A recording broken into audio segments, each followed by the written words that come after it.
Well, good evening. I can't begin to really tell you what a thrill this is to be here this evening, because I actually was here before when I was 16 years old. And there was a poet called Royston Ellis who actually was hanging out with the Beatles at some point, and actually, as he was a sort of beat poet, or to some description, he was a beat poet from over here, and he encouraged the Beatles to change their, they were the Silver Beatles at one time with 2 E's, and he said, why don't you make it like the beat poets? And well, basically, he was a poet, and he came here to give a talk, and I was accompanying him on guitar for a couple of his poems. Yeah, so it's very interesting that here I am after all of these years. I should give you some idea of how I became a musician. In the 1950s, I heard the music that was coming from America, which was sort of, at that time, it was rock and roll. And obviously, Elvis Presley having birthed this whole thing for everybody else, and also actually coming in under the radar in America, I would say, with Elvis, because he was singing black music of country blues artists, and I don't think they really knew that was the case, and certainly with Little Richard and other black artists that he was covering. A number of sort of musicians at that time were seduced, I'd say, not just by what was coming through the airwaves and what they could play with records, but with this, well, really an iconic figure from over here called Lonnie Donegan, and he again was doing American music. He was doing the music of LedZeppelin, but doing what they called skiffle, which was playing acoustic guitar, and he had like a little ensembler with him, electric guitar and a bass player. But suddenly, this whole possibility of, okay, you could hear all this complicated music, because of course it sounded like it was coming from Mars or somewhere, being beamed in, a beacon from Mars. But there was this fellow playing very passionately these old sort of blues songs, and well, LedZeppelin, more country blues songs, and you could see a portal with this acoustic guitar, and all of the guitarists from that sort of period, whether they were in the Beatles or whatever band they were, everybody had the same story about Lonnie Donegan. And I'm the same one. I came into the same way with this portal by Lonnie Donegan, and seeing the acoustic guitar and seeing there was a possibility, that it was possible to do this. Well, I did that. I started to learn to play, and I traded up guitars and sort of eventually got to the electric guitar.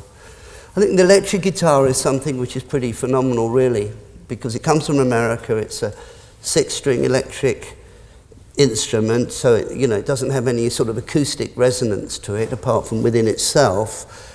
And when you think what the electric guitar meant to those people in the sort of 50s, certainly in the 60s, and it started a whole youth revolution.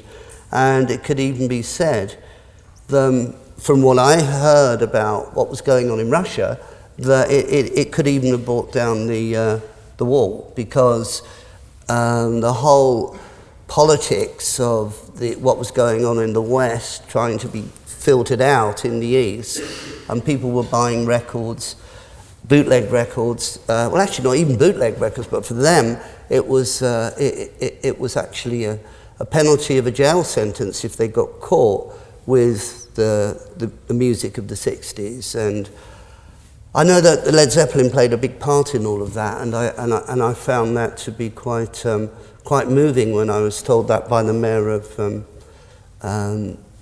in Poland, one of the mayors, rock and roll mayor, he called himself. So anyway, I was here when I was 16.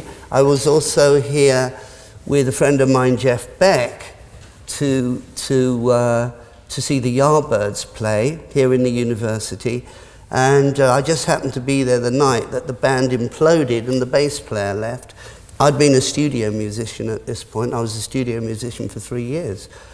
But at that point I came out, and they had the Marquee Club to play in London, and they didn't have a bass player, so I said, well, I tell you what, I'll just fill in for the night and see how it goes. And Jeff and I had spoken prior to that about starting a band anyway. Well, actually starting a band, but actually joining in with the Yardbirds.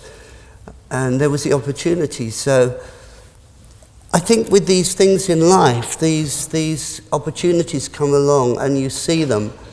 Sometimes you think an opportunity is there, but the timing isn't right. You haven't got all the pieces to puzzle together.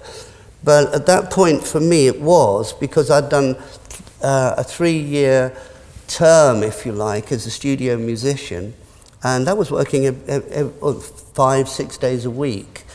But it really became an apprenticeship for me, because I've said I started to play the guitar from looking at somebody on the television and listening to records. But by the time I finished being a studio musician, I learned a lot. I made it my business to learn how to read music, also how to record with the microphone placing, the whole science of microphone placing, and also being a musical arranger and producer. So by the time all of that apprenticeship had been served, and suddenly the opportunity came up to join the Yardbirds, I knew that was the time to go, because the thing that happened prior to to going to see the band play with my friend Jeff, because I'd seen a few other concerts as well with them, but I'd become such a accepted part of the musical tradition and one of the backroom boys, that I was getting these big sheafs of music. Well, actually, when I first started doing sessions, they just said, play what you like, because I had the same roots as the sort of bands that were around, like the Stones and the Beatles. And I could just sort of put in riffs, and this was great fun. But just prior to this sort of hiatus with the session world, there was these huge scores of reading music, and basically what it was what they call Muzak, which is lift shaft music, and it was just hell, you know. I'd introduced a distortion box into the world of music, and I was playing the guitar with a bow, and I had all these ideas that I wanted to do, and I'm playing Muzak. No, there's something wrong with that story. So, so then there was the Yardbirds, and then eventually there was LedZeppelin. So they imploded a second time, but this time I wanted to start a band, and this is again the opportunity was there. You either sort of will go down another route altogether, or you follow what you believe is your passion and what you manage to understand with the climate of where you were as a musician. So I could see that there was an underground network of dates in America, in venues in the major cities, San Francisco, Chicago, and Detroit, etc. There was a form of radio that had nothing whatsoever to do with pop music, really. It was an underground music. These venues that I was talking about in those cities were underground venues. In the 60s, and this is the late 60s, we're getting onto about sort of 60, 68, 69, that the people then, they really had their music in America, and that's exactly what they enjoyed going to concerts, and they enjoyed, if a band splintered up, they would follow the various members and see what incarnations they would come up with, and they were very loyal and true. So when the Yardbirds folded, I could see that was the route, and I knew that we'd already played these underground venues, and that the underground radio was waiting. It just needed the product to go on there, and whereas the pop music ones, the AM, would just play single records, they were going to play on FM whole sides of albums. So that's 20 minutes at a shot. So I figured that if you were to have quite a variety of music, one track basically following up the next, and you had quite a diversity within that music, that you would get people really listening in and buying into the whole idea of what you were doing, if it was quite experimental. So anyway, the legacy that I've had over the years is from, not so many people know my early work as a studio musician, or possibly that much with the Yardbirds, but certainly with Led Zeppelin, with the crafting of Led Zeppelin and finding these musicians whereby Robert Plant was just a local singer in Birmingham. John Bonham was a drummer who just about started to move out of Birmingham. John Paul Jones I'd known as a musician, as a studio musician, but you know, we had a sort of rehearsal, and the rehearsal was just, it changed everybody's life from just the first song that we played, because the intensity of these four master musicians coming together was something that none of us have ever experienced before. And from that first rehearsal, I managed to sort of basically mentor the band, because none of the others had been to America. However, I had in this underground circuit. And I was very clear about the music that I wanted to do with Led Zeppelin, and have something, a vehicle, which if the first album was going to take off, and it was actually quite a complex arrangement of ideas in there that hadn't been done by other people, and the band could just keep growing and growing and continuing to make very unusual music in various fields as well, and various routes. And that's basically what was accomplished. And as I say, the lifetime achievement of this is here I am now talking to you guys, and there have been a number of like re-releases of Led Zeppelin. But from day one, there's been people, musicians, coming to listen to Led Zeppelin and through the decades. And whether it's from the guitar playing, the performance aspect of that, whether it's songwriting, or whether it's a production, it's been inspiring to young musicians, and I feel that really is my sort of lifetime achievement, to do something which was initially my hobby, turn that into something which was a very professional process, but still a very creative one, and not closed down, and just something which is constantly reinventing itself. And to inspire young musicians is something which is really wonderful, because you pass the baton further on. Thanks very much.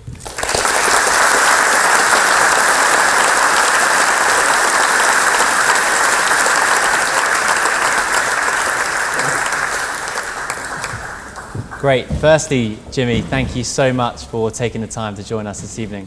It's such a wonderful privilege to have you here.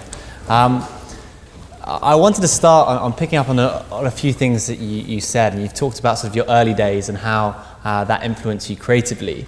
One of those amazing facts about you is the fact that you predominantly taught yourself guitar. And I wanted to ask how you think that influenced the unique sound and style of your guitar playing and Led Zeppelin in the end result. Okay, yes. Well, I was self-taught.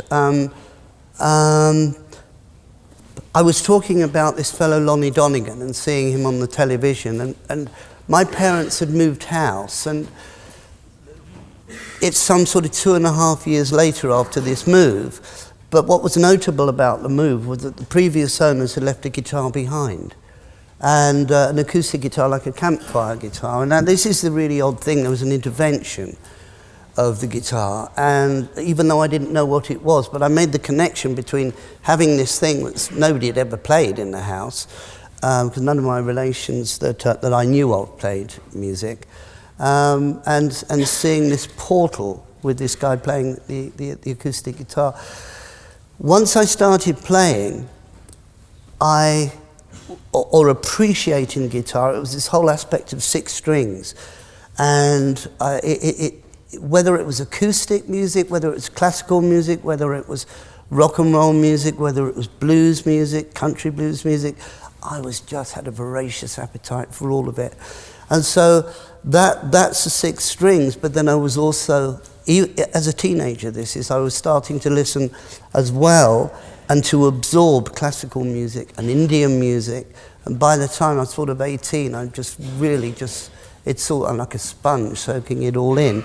And so with my own playing, I was able to create music. This is why I was a session musician and so much in demand that there was this young, I was 7 years younger than any of the other session musicians when I first went in there, and they would just ask you to come up with ideas, and I was basically just inventing things along the way. So I'd always been able to create music, and then the writing process started to develop, and then I got more material, but it was coming from all various styles of music. Does that answer the question? Yeah. Good. What did being a session guitarist, as you say, teach you about the music industry? Okay, well, one of the things was that even though I was sort of self-taught, obviously somebody showed me how to tune the guitar on a couple of chords, and there was a book called Play in a Day, which was rather interesting. It was written by an old school guitarist even then called Bert Weedon. And Bert Weedon's Play in a Day had these sort of unusual, silly songs, like they were all public domain songs like Bobby Shafto, and it would show you the chords, and they were charts. And curiously enough, so I came across that book when I was about 12 or 13. When I was a studio player, they were using exactly the same charts with the names of the chords. We hadn't got to the point of having to read music at this point. And so I went in there, and it wasn't difficult for me to be able to just either play the chords or make something up around what was going on around me. But I had been very interested in the recording processes of the records that I'd listened to, certainly in the areas of blues and well, actually across all of it, and a very good sort of, say, I could listen to records, and I felt as though I was almost in the room with them, because the sort of recording that was done at the time was a limited amount of mics, and in these very early recordings, it relies a lot upon the sound of the room for the acoustics, and I felt like I was in there, and I could hear sort of reverb situations, and by the time I got into the world of professional recording as such, I would ask the engineers, well, how was this done? And they'd say, well, and I'd actually take records along and play them to engineers and ask them how they'd actually managed to record an acoustic guitar with such a wide sound, and it was how, well, that's compression and all these, and I'd learn, and as I said before, like the microphone placing techniques, and I just made it my business to learn as much as I could. And just in so much as that, then eventually they gave me the musical notation to have to read. Then I had to read music very, very quickly. I had to learn to read music. But it was an apprenticeship. That's exactly how I viewed it. But I was still being self-taught, if you see what I mean. I was just still absorbing like the sponge of the teenage boy listening to those early records. It was interesting there where you sort of pointed out that it wasn't just your guitar playing that you cared about, but even when you're recording and things, it was noticing how far the mic should be, the acoustics of the room. Do you think that really is something that sets you apart? Well, one of the things that I learnt as a studio musician, with just being a hired hand and just witnessing everything that was going on, was how to do things, and certainly not how to do things as well. I'd been in sessions where you'd see people really enthusiastic, and then by one means or another you'd find like a producer who just didn't have a clue about what was going on, trying to bully a drummer, and then the whole session would sort of come in on itself. I learnt a lot about, for example, one of the things that was very clear to me, there was that musical instruments, the percentage of them outside of electric instruments were acoustic. So if it was acoustic, you would need to have microphones not necessarily right on top of it, but to allow the space so the instrument would sing. And this is the same with the drums. As I say, I'd been a studio musician for 3 years, and I can remember at least 3 of those years of drummers being sort of put into like little booths, which were sound absorbent booths, and so they would hit the drum and it would just go, just thud. There wouldn't be any sort of ambience or ring to it, because a drum is actually tuned, and you've got a number of them as well when the drummer is playing, and that I could tell how despondent some of these drummers would be. But they'd say, well, I played really well on that. I just heard the playback, which was rare that you'd even hear a playback, actually. And I said, the drums sounded terrible. Well, it's the fact that you couldn't hear them breathe. So if you put microphones above them, you're going to get, you know, more of a sort of, well, with somebody who could play the drums properly and tune the drums properly, then you're going to get a, you know, much better effect. So, you know, just things that I picked up along the way. They stood me in good stead as a producer when I was a staff producer, but certainly when it came to the point of the Yardbirds and then Led Zeppelin. Mm-hmm. And with your actual songwriting, when you came to sit down and write your songs, did you try and write them for a market per se, or did you write them so you would just personally like them, whether or not those who listened to them did? Well, the one thing that, do you mean in Led Zeppelin? Yeah, it's well, easier to say yeah, that. Led Zeppelin, yeah. Yeah. Well, the idea with Led Zeppelin was, you see, we had this vehicle of the FM radio where they would play whole sides of records. So it seemed that if you had the variety of music from one track to another, and that they were just totally different sound pictures, but they would lead onto each other,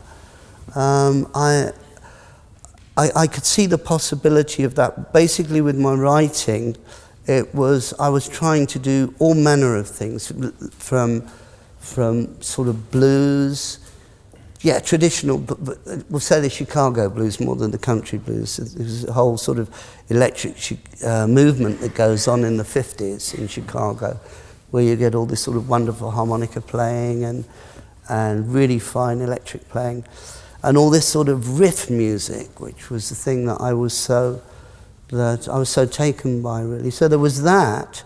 There was also the acoustic guitar from the folk scene, and I wanted to make a blend between the electric guitars, the acoustic guitars, by overlaying, and then employing that within a band, and having music that would be quite different to the ways that other people had approached it. So, for example, I'll give you an example. Once I had found Robert Plant, I said, "Will you come to my house and we'll discuss this idea of maybe doing a group together?" And one of the songs that I played in was something that we did with the Yardbirds, and that was called "Dazed and Confused." But another one that I played him was an album by Joan Baez. It was an in-concert album, and it had a track on it called "Babe, I'm Gonna Leave You." On that particular record, it didn't say who the writer was, and some of the others did, but this one just had a blank, so I thought it was probably a traditional song. She had this very interesting rippling guitar and a very haunting melody over it. And I said to Robert, "Look, I've got an idea for this. In fact, I've already worked out what my guitar part is going to be." It was nothing like the Joan Baez version. And if you just get this top line, if you start singing this top line, then I'll show you what it is. So what the idea of this having the gel of the two things, and of course, it's one of the most important tracks, I think, on the first album, because it goes to show all this sort of layering of the various guitars and the aspect where you can have the fragility of the voice and the guitar, and then the power of the rest of the band coming in on the choruses. And that was the sort of way that I was thinking about things, and of course that was really successful in its end product. Mm-hmm. And obviously the industry as a whole is really difficult to break into, and it's even more competitive nowadays. Yeah. With your own success, how much do you pin that down to sort of luck or talent? Well, can I tell you, this is really interesting. I'm pleased you've asked this question, because you're really lucky. Well, no, the thing is that when the Yardbirds folded, if I'd have gone to a record company and said, well, look, I was in a band called the Yardbirds, over here, for example, that's been very popular in America because we've got cult audiences, and I'd like to have an advance for an album, well, they probably wouldn't take you very seriously. So what I did on the first album was to make sure that it was financed internally, so in other words, I paid for it. Now, if you could now go to the record company as opposed to going cap in hand, you could actually play them the record, and this is at the point where certain stipulations were made, like no singles, because we didn't want to get... I'd had a history beforehand of singles with, well, being a studio musician, but certainly in the Yardbirds, and I would say that having had to be a singles band with the Yardbirds almost broke the spirit of the band. So I could see that at that time the climate was ripe, and it was, LPs, that's what it was, vinyl LPs. And so I didn't want the band to get caught up in singles for radio, because I really just wanted to be able to develop the ideas of the band as a band without keep being anchored back, where's the single on this new album, where's the single? And I thought, well, there isn't a single. And as they had to be sort of 2 or 3 minutes long, I thought, well, the best way to deal with that is make the numbers 5 minutes long so they can't be played on radio. But no, literally that's how it was. I could pull the punches because the first album was paid for. And that philosophy of when you're producing these albums of not wanting necessarily to just aim for a single, did that continue throughout? Were you just building albums as a whole, or were you thinking, oh, I do hope that's going to be the single? No. The thing about the albums, what they were designed, well, certainly our ones were designed, but this wasn't unique because this was the character of what was going on in those days with other bands. But you would put an album together. Some people call them concept albums or whatever. I mean, I think these are concept albums because of the way that they run from one track to another. It's quite. It doesn't appear, but it's not like you pull the things out of a hat. Write the titles down, pull them out of a hat. You actually know exactly what you've got, the full expanse of the album material. Sometimes things get left off. And then you sort of piece them together in such a way that on vinyl in those days, it would be 20 minutes, they'd play the whole side, and that would even lead into turning it over and playing the next side. So it was very calculated in a way, but it was with artistic integrity. One of the things I personally think is special about music is how songs can associate with certain memories from your past. Like without going too personal and being cliched, Stairway to Heaven for me takes me back to when England won the Ashes and my brother was in the background learning Stairway to Heaven. That's great. Do your songs from Led Zeppelin have any particular memories that take you back to maybe a particular performance, or maybe when you were listening back to your own music? Well, I was giving you, actually, the whole Babe, I'm Gonna Leave You one is a good example because that's something that is pre the band even. It's just before the band has actually sort of come together. Each and every one, I've had to sort of revisit part of the projects of what I've been doing more recently over the last few years is to revisit the whole of the analog tape library that I had of Led Zeppelin, and I put out a whole sequence of records. There were nine studio albums, and so what I did was to remaster them, get them ready for vinyl, current vinyl, and in all different formats, CD and digital, but to also make for each of those 9 albums a companion album. And so that involved listening to all of the outtakes and different versions and all the rest of it. So you would literally have, as I say, a companion album to the original one. And I thought that was a really, really interesting thing to do. And because of that, I really, I guess I jumped back into the sort of pool of it all and had a good chance to be able to listen and to everything, because it all had to be listened to in real time. There were many hours of many hours put into listening to all these different versions and things. They all had, each and every one of those songs had a memory. I could remember the way that they were recorded. I could remember the circumstances of why they were recorded. And it was interesting, really, because we're just talking about lots of analog tapes you take off and you put on a tape reel. And as they were playing back, I could remember exactly at what point this was done and at what stage, and I'd know what overdubs I was going to hear. It's pretty amazing, and because of course for each song there may be quite a number of various reference mixes, and there were each of those songs has a different story, really. Yeah, great. I think now might be a good time to open up to the audience for questions. So if you have a question, raise your hand nice and high and wait thank you. Wait until the microphone comes to you.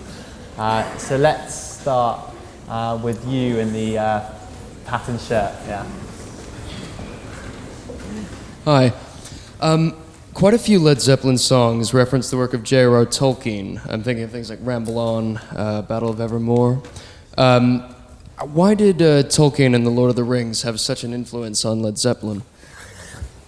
Well, I think, to be fair here, it was the lyrics, certainly of Battle of Evermore and Ramble On, were primarily Robert's lyrics on those. And Robert had read, he'd read Tolkien, and it's just like, yeah, I guess in so much as if you're doing lyrics, everything that's of a word goes in and it comes out another way just as much as it does with a musician with hearing all things musical. But yeah, it was Robert who wrote the lyrics of it. Fair enough. Yeah, let's go to you on the end of the yellow jumper. Hi. I read that when you were a studio musician, you once played rhythm guitar for an 18-year-old David Bowie. I was wondering what it's been like for you and your peers to have, known each other from such a young age and watch each other grow and evolve as artists. Okay, it's interesting you've mentioned David Bowie because not many people know that I even did play with David Bowie. But it was in the very early days of being a studio musician. I was on. He had he had the same producer. This isn't the one that you necessarily know. This is a guy called Shel Talmy in the early days. But he had one was called Davy Jones Davy Jones's Locker, and Davy Jones and the Lower Third, the Manish Boys. So that's three different incarnations that I was playing the electric guitar on those things. And then of course he made an album on DRAM, I believe it was called, and I wasn't on any of the ones after that, but it was only in those earlier ones. What happened in those days, because I can give you a really good example of this, because everyone knows the Beatles, and I think most people have heard that there was a session drummer, and not Ringo, on the very early sessions. Why that was because the producers at the time, and certainly the engineers, would prefer to have the drummers that they knew could just set up their drums and it was instant, as opposed to somebody who was new coming in, they'd never met before, and probably had a very odd way of tuning the drums, and every second counts as money in the studio. So they wouldn't really want to be able to have to spend a lot of time getting a drum sound. So the 2 weak links would be the drums, and then also the guitarist. So that's why I was brought in on all these various sessions, like the Manish Boys and Davy Jones's Locker. Okay. Thank you for that question. Yeah, let's go to you in the greeny turquoisey. Yeah. Just wait for the microphone.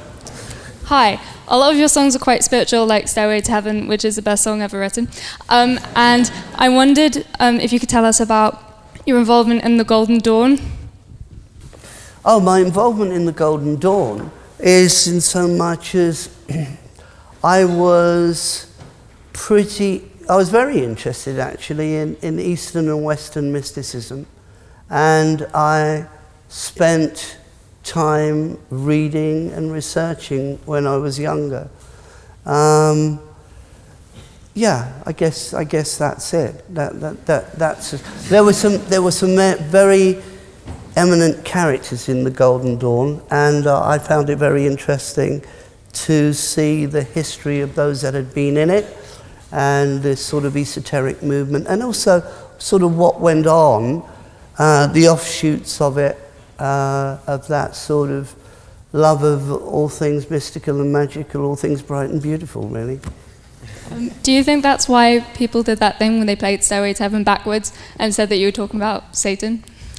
Yeah, well, you know, I'm going to go straight back to the Beatles here, because there was a time when somebody wrote a thesis about Paul McCartney being dead, and Paul is dead. And if you played back the records, I'm very serious here, it's crazy, but if you played back the records, there was something which said Paul is dead, and so then they started to play back all manner of records, and of course we were going to be main candidates for it, and somebody said, oh, it says My Sweet Satan in it, and I thought, oh gosh, it's hard enough writing the music one way round rather than that way.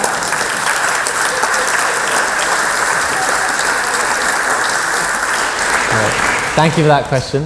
Thank you. Yeah, let's go to you with the long hair. Yeah.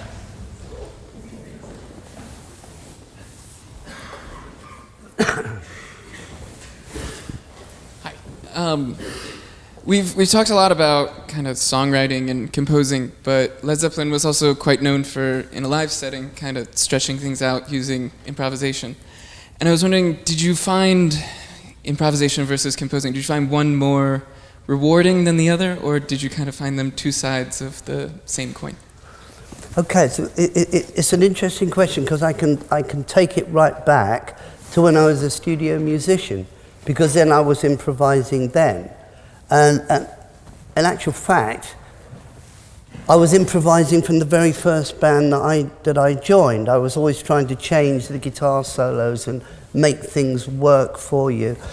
The Yardbirds was a band that was very much into improvisation, but the archetype of all is Led Zeppelin, because what I can say there is that, say for example, if we had well actually I've just been listening to something which was recorded in January 1973, and there's a version of Dazed and Confused which in July of 1973 it's recorded and becomes part of the Song Remains the Same film. But it's so different, and it's and the reason why is because every night we were pushing it. We paid a lot of attention to each other. We could hear each other. So consequently, if somebody's taking, I know it's sort of very guitar-led, but if Robert was to sort of sing anything at any point, we'd be right on it like that. And so it was such fun. It was incredible fun. And when you walked up the steps to go on stage, you didn't know what would be happening all the way through that concert, and what would evolve and what would come out of nowhere by the time you walked off. And so that was a remarkable band of everyone was on an equal level, you see. It was superb. 4 master musicians, I'd say, that were able to have this communion year after year after year. And so that's really why we could keep pushing the horizons even further. So, you know, if there was a hill, we were going to go over it to see the next hill and go over that, because we were so good that we sort of owed it to ourselves to do that, to keep growing and make the music so interesting and challenging, not just for us, but for other people who heard it. Thanks. Great. Thank you for that question. Yeah, let's go to you in the stripy red and blue top. Yeah, you. Towards the front. There we go. Hi, I was just wondering about my favourite Led Zeppelin album, which is Physical Graffiti. At what stage did you realise that this was going to be a bigger album than a single LP? And also, what's the story behind In the Light, which for me is the most intriguing Led Zeppelin track? Okay. I'm going to start off. Let's hope I can remember the In the Light, because I'd like to talk about that as well. Basically, after the fourth album, which we'd actually made the fourth album on location, this was a radical move. It was recorded at a house called Headley Grange. Curiously enough, Headley Grange was an old workhouse, Victorian workhouse, but it was in the countryside in Hampshire, and we'd heard that Fleetwood Mac had rehearsed there. Nobody recorded there. Fleetwood Mac had rehearsed there, and that meant straight away, well, there's no noise problems. And you could actually stay in this place. You could be in residence there. And I thought it would be really novel to take a mobile recording studio there with multi-tracks and actually stay in the location and actually use it as a workshop to actually make music, record music, and commit it to tape and etc. Relative to the fourth album, there was quite a number of songs that were left over, as there had been from, the third album as well. But from the fourth album, there's quite a number of songs left over. And then we went back to Headley Grange to begin to do the next set of recordings. And basically what happens is, from the fourth album and Houses of the Holy, by the time we get to the point of Physical Graffiti, we've already got a few songs left over.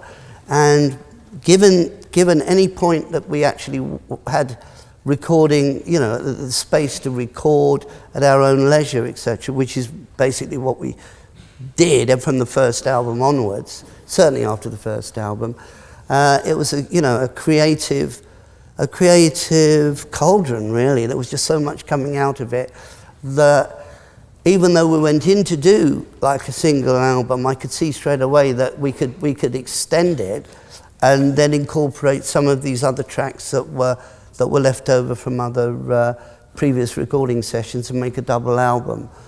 So you could go from a song which actually was recorded on the fourth album, like Boogie with Stew, but wouldn't have fitted on the fourth album, but actually it had we had the Rolling Stones mobile recording to be able to record with, and Ian Stewart, who was like their road manager. He was originally in the band playing piano, a genius, blues and boogie-woogie piano. He came down to see how we were getting on the fourth album and just sat in and started playing. Well, we couldn't put that on the fourth album, but we jolly well could on a double album. And so suddenly the whole thing just seemed to be from the huge sort of climax of Kashmir to these sort of things which were quite fun, and the Bron Ra instrumental, which is just the guitar. You could go through all these various moods and textures and colours and journeys and stories that it seemed to be the best way to go. In the Light, that starts off as a sort of, most of these things started off, well, they all started off with the musical content, and then Robert would supply he would come in on scat singing, and then he'd come up with sort of lyrics and things. Within the Light, it was one song, and actually, I was talking about the albums and their companion discs. That the original version of it comes out on one of those companion discs. It's called Everyone Makes It Through, I think. But we had this thing, Robert went away and he came back with these sort of block vocals as it opens up, which is very much like music of Bulgaria. If you've ever heard any of that choral stuff, it's very much into that sort of idea. And the opening of In the Light, it has a drone. It starts with a guitar drone which is bowed in a chord and then built up to a big texture. And then John Paul Jones comes in with this most incredible keyboard line, which sounds like a Shenhai from India, which is a reeded instrument. But it was, the whole construction of this was building and building and building, and it's really rather beautiful, I think. Thank you. Thank you for that question. Let's go to you in the red top, just here. Yeah.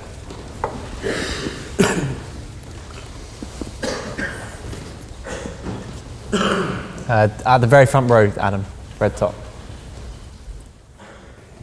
Thanks. So I'm really interested in how, obviously, one of the core parts of Led Zeppelin's music is guitar riffs. So like The Ocean or Whole Lotta Love. What was your personal creative process behind that? Did you just think these things up? Because I've listened to them hundreds of times, but I've often just thought how amazing it would be to just suddenly think of something like that. But was that your creative process, or did it take a long period of time and improvisation? Well, there's a variety of ways that the creative process would work, but I guess 80% of it would be at home playing acoustic guitar, and I would come out with the ideas on the acoustic guitar. However, a good example of something which comes out of nowhere is the song Rock and Roll, because we're recording something else, and we're in various parts of Headley Grange. We're not all in the same room at this point. And John Bonham plays this drum introduction, and I just start playing what you know as rock and roll, that opening sort of 12-bar thing, and it's like, oh, let's stop what we're doing, let's do this. So that's literally something that just comes out of thin air. It's just hearing the opening. It's like a Little Richard drum intro, actually, and I recognised what it was and where it came from. It's like from Keep a Knocking by Little Richard, and then I'm playing the guitar. I'm following on immediately in the way that I would hear like a brass section, like in Little Richard's band. So that riff is like that in my mind, and it's being played as a 12-bar. And we just stop, and then we just have fun doing that. Other songs were written, as I say, at home, and I'd have from just simple riffs and things to present to the band, or I'd have complete songs like 10 Years Gone. That's the other extreme to things. But if we weren't touring, I would be at home and I'd be thinking about the next album and writing for it. Great, thank you for that question. Let's go to you with the red on the black. Yeah.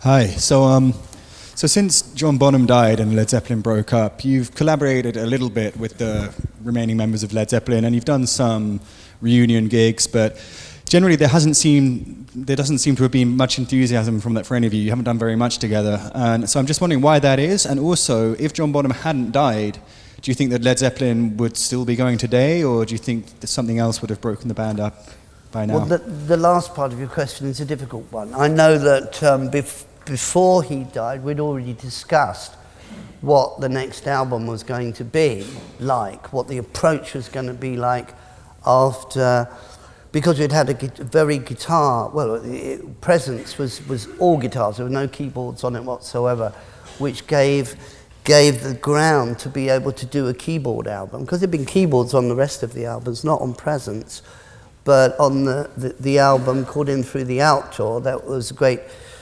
The keyboards were really featured on that because John Paul Jones had bought this amazing synthesizer outfit called the Dream Machine, so I think that says it all really. And he'd actually started to write some full songs, so that was really good. But we discussed, John and I had discussed that we were going to go more back into the guitar power aspect of things. So it's hard to say. I know we had a really amazing connection, an incredible connection between the two of us, John Bonham and I. There's just no doubt about that. So I'm sure whoever, if somebody had gone off to do their solo project, we still would have been coming back together again because we really enjoyed playing together so much. And I know that John Bonham loved Led Zeppelin music and played it at home nearly most of the time. So that's really interesting. As far as getting together, I did 2 projects with Robert.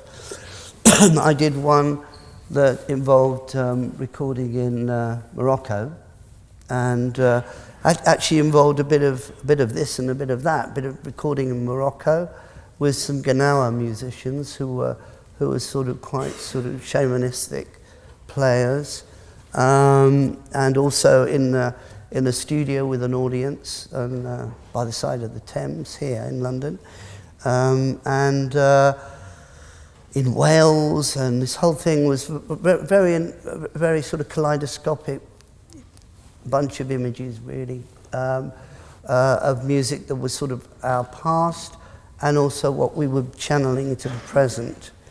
I thought that was quite a good project. And we did another project as well called Walking into Clarksdale, which was a really stripped down version of the band with like no overdubs, really, hardly any. Well, there weren't any overdubs, maybe 2 on the whole of the album. But it was an idea to try and do something that was really fast and, yeah. So anyway, those are the 2 projects that we did. We had a couple of disastrous reunions for Live Aid. That was a bit of a shambles, to say the least, because we had 2 drummers. We had 2 hours rehearsal and 2 drummers, and neither of them knew the songs. It was really unbelievable. And so we were going out on a wing and a prayer, and it was an absolute disaster. It was horrible. But what we did do so many years later was to play, and it's 10 years ago almost, this December, in 2007 at the O2. And that was really just absolutely marvelous, because it sort of showed us, because many people had heard about what Led Zeppelin was, and well, we don't really know, whether we'd like them or what. And we went out there and did exactly what we should have done, which was to play really standing on the precipice, ready to fall at any moment, and still improvising and not playing anything safe whatsoever. And it was also wonderful to do that with John Bonham's son, and to do as much rehearsal so that he felt part of a band as opposed to a novelty in it. It was cool. I mean, I thought we did so well with that. It was good. But it's 10 years ago. Great, thank you for that question. We have time for one more. So, yeah, you, who's doing that? Yeah, you.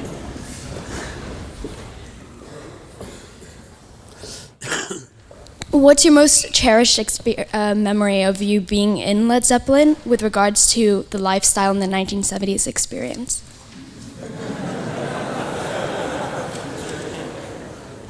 Well, I was creating an art form. That's what I was doing. I mean, I was. From day one, I was developing a whole persona, but I was living it. It wasn't anything that was false or sham. I was living it every inch of the way, and that was the determination of it, because I was so committed to the whole aspect of writing new music and presenting views on music that other people hadn't really got to yet. I mean, they probably would do, but to be able to do that, and I just really, like each and every one of us in that band, this, as I said, it was a communion, and that was just something which was such a buzz to be playing in a band like that, and certainly a band that, I mean, initially from Led Zeppelin 1, I knew exactly the whole of the textures that I wanted to present to people, so that it would go, wow, that's really interesting. I haven't heard so many things approached in one go, and just the ethos of trying to keep moving and moving and moving forward in these ideas. I mean, that was just intoxicating. Great, I'm afraid that is all we have time for. Oh, okay. So please join me in thanking Jimmy Page.